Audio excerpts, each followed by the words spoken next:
abantu badukunda cyangwa se natwe tubakunda kubera inyungu tubatezeho n'izo badutezeho. Icyo ni ikinyoma abantu bashyizeho ngo njyewe ngo mukunda ngo nta kintu ngendeyeho, ntabwo bibaho. Ndabasuhuje abakunzi bacu ba Golden Media, tugeze muri ka gace twise iyobera ry'ubuzima. Uyu munsi tuyogaruka ku iyobera rigira riti abantu ntibagukunda ahubwo bakunda icyo ubamariye. Iyi ni imvugo abantu benshi badakunda kugarukaho, yewe ndetse ntibaba bashaka no kubyemera, ariko niko kuri.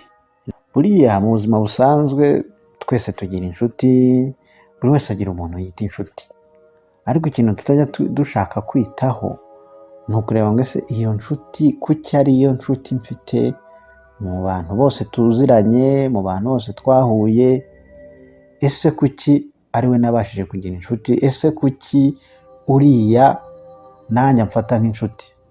Kuri guhari rero, abantu tuba inshuti kubera icyo tumariranye, mba inshuti n'umuntu kubera inyungu mutezeho ndetse nawe izo ankuraho. Abantu benshi ntibaba bashaka kubyemera, baba bavuga ngo ni urukundo gusa nyine, no kwiyumvamo umuntu, ni ugukunda umuntu. Ariko ndagira ngo ubwire ngo umuntu ashobora kugukunda just kubera azi yuko ku kazi ukora hari ibyo ushobora kumufasha, hari serivisi ashobora gukenera aho ngaho ukamufasha, cyangwa se azi yuko hari n'ubundi bufasha ashobora kugusaba bitewe n'urwego runaka urimo rw'ubuzima, ukaba wamufasha. Azi neza yuko iyo agize akabazo ashobora kukubwira ati ntiza 5 dore ngize akabazo ngakemure, ukaba urabimuhaye. Ibyo bigatuma agukunda kuko akagufata nk'inshuti nawe, ndetse bitewe n'ibindi nawe ushobora kujya umukeneraho, ukaba wamukunda ukumva nyine muri inshuti bikaba uko.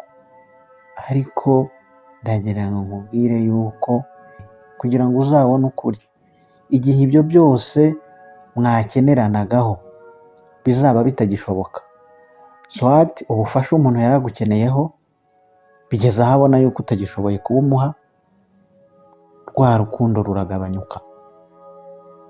Cyangwa se bigeze aho wa muntu nyine muratandukanye, for example umwe agiye muri miliye iri kure y'undi, kwa gukenerana kwa hato na hato niko kigaragara.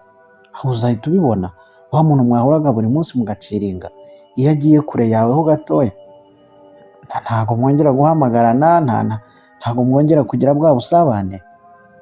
Nta kindi kiba kibiteye, si urundi rwango ruba ruje, ahubwo nuko nyine miri yagezemo ntabwo akigukenera kenshi, ukavuga ngo runaka yaranyanze, ariko ntabwo ari ukukwanga, ntabwo akigukenera kenshi. Cyangwa se niyo agukeneye ntabwo akubona, bwa bufasha nyine yagukeneragaho aragukenera ariko akabona nturi hafi ye ngo umufashe. Bwa bushuti rero bukagenda bugabanyuka, yewe bushobora no kuzashira burundu. Rero mu by'ukuri abantu badukunda cyangwa se natwe tubakunda kubera inyungu tubatezeho n'izo badutezeho. Nta rukundo rubaho rutagira impamvu, ntihazagira umuntu ubabeshya. Icyo ni ikinyoma abantu bashyizeho ngo njyewe ngo mukunda ngo nta kintu ngendeyeho, ntabwo bibaho. Ukunda umuntu kubera ikintu runaka umukurikiyeho cy'inyungu, yewe nawe bibuko agukunda kuko hari ikintu cy'inyungu agukurikiyeho.